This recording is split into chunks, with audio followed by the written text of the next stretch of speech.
US has fallen out of favour with Australian travellers, slumping to number 8 in the list of our most visited overseas destinations in February.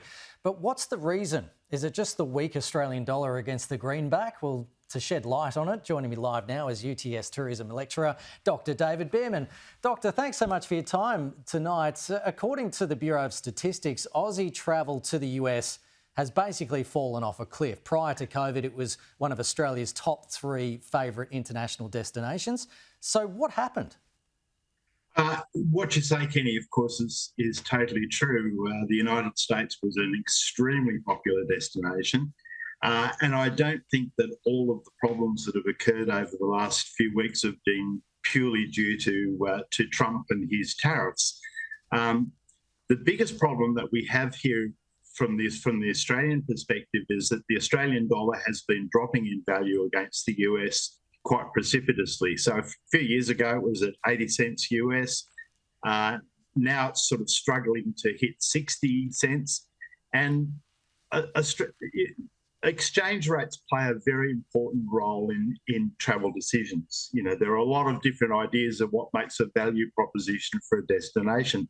So the success stories like Japan, Indonesia, Thailand, where I am, and various other places, particularly in the ASEAN countries, are perceived as very, very good value for money. They're quite affordable. The currencies work out quite well. And so consequently, people are attracted to those places where they literally get bang for their buck. I've worked in destination management. I worked directly in destination management for 18 years, and I still advise a lot of destinations about how to most effectively market their destinations. And unfortunately, the United States has gone through a few difficult problems. Certainly the political issues and the economic issues do play into it, because what happens is that creates a negative perception, so that every event that occurs within that perception, so we've heard, for example, about Germans complaining about being denied entry into the United States, that may very well have happened irrespective of tariffs or anything else. But because the United States, to put it bluntly, is on the nose with a lot of travellers, those issues tend to be magnified a great deal, partly by the media and also partly by social media as well. You know, there's a lot of places in America now that expect tips of 25 to 30%. America's tipping culture, you know, it's not very favourable at the moment with Australian travellers. Is that playing into it a little bit? Are we just getting a bit sick of the tipping culture going over there? Look, I think if you're going to go to the United States and perhaps if you've never been before, the tipping culture might come as a bit of a shock.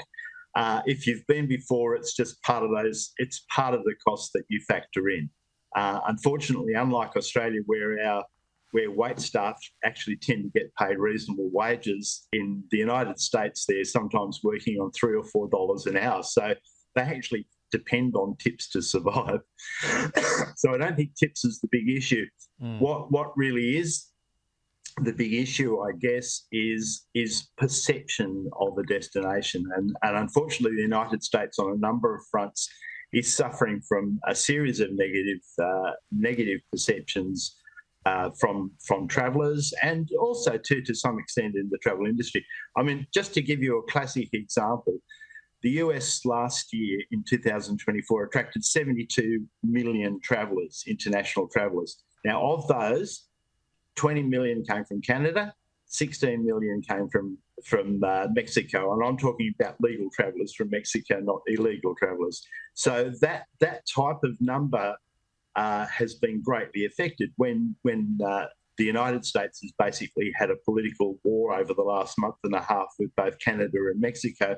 That's certainly had a huge impact on sentiment towards travelling to the United States, and that's terrible. If you've basically gone to war with half your market, that unfortunately is a terrible problem.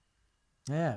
Dr. David Beirman, it's interesting stuff, and we'll have to wait and see what happens, whether it recovers. Hopefully the Aussie dollar recovers as well. Thanks so much for joining us on the program. Appreciate it. You're very, very welcome, Kenny, and thanks for having me.